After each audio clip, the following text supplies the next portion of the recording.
saya mengikuti jalur setapak di jalurnya sawah ya, sawah warga. Tujuannya adalah melihat ada satu struktur bangunan yang menarik ya di tengah-tengah sawah. Jadi barangkali ini dulunya itu adalah jalur jalan selebar mungkin sekitar 3-4 meter menghubungkan langsung ke lokasi.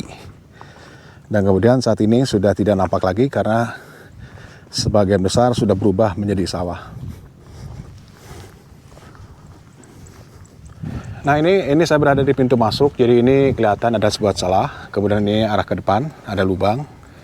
Jadi lubang ini sebagai lubang pengintipan dan kemudian tidak ada jendela yang menggunakan kaca ataupun frame. Jadi menandakan bahwa ini sangat taktikal ya tempat ini, berkaitan untuk kebutuhan militer sudah pasti. Dan kemudian ini adalah area yang satu-satunya yang bisa dimasuki ke dalam struktur bangunan ini.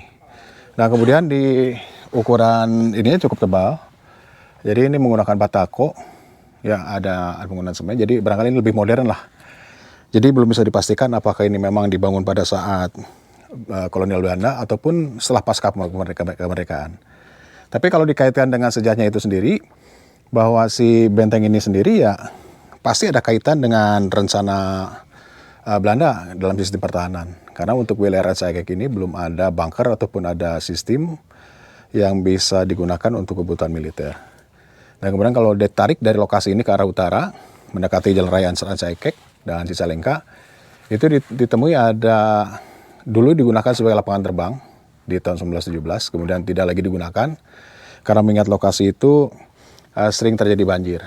Jadi bisa jadi bahwa ini sebagai sistem pertahanan atau pos komando ini digunakan oleh militer, baik itu militer Belanda kolonial ya, ataupun untuk kebutuhan pasca kemerdekaan setelah menjelang kemerdekaan.